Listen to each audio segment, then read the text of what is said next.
So what we're looking at right now is we're looking at the buff and dry. The buff and dry goes at the end of the car wash. It helps dry and shine the vehicle. The maintenance on this is exactly like a wraparound washer because that's what it is. However, the only difference is the material that goes on here. In this case, this is our Dry-Tex material. The only maintenance that you really have on the Dry-Tex material is cleaning of the material.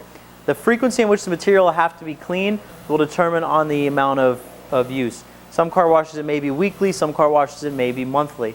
When you clean the unit, you just want to heavily saturate the brush in water. If you need to use any type of detergent, you want to use a mild glass cleaner and just spray it down with glass cleaner.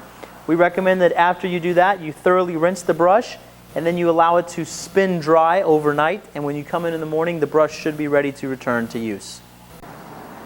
Alright, so what we have here is our top brush with the Dry-Tex material, and with this particular unit, this has an electric drive. With the electric drive, we still have 2 rotational shaft bearings, and these bearings need to be greased on a weekly basis with 2 to 3 pumps of grease per bearing. Just like any other bearing, we want to wipe the Zerk fittings off prior to greasing them. A few other things that are important with the top brush is up top, we have on either side of the pivot point, we have 2 UHMW blocks where the brush pivots. Those are greaseless bearings by nature, but these 2 actually have Zerk fittings and do require to be greased on a monthly basis.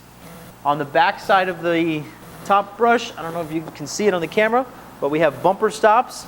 It's important to make sure that these bumper stops are adjusted so that the wraparound wash, that the top brush cannot overextend itself and deadhead the shock. If it does, it can potentially break the rear clevis, so we need to adjust the bumper stops on the rear. The top brush should be very light.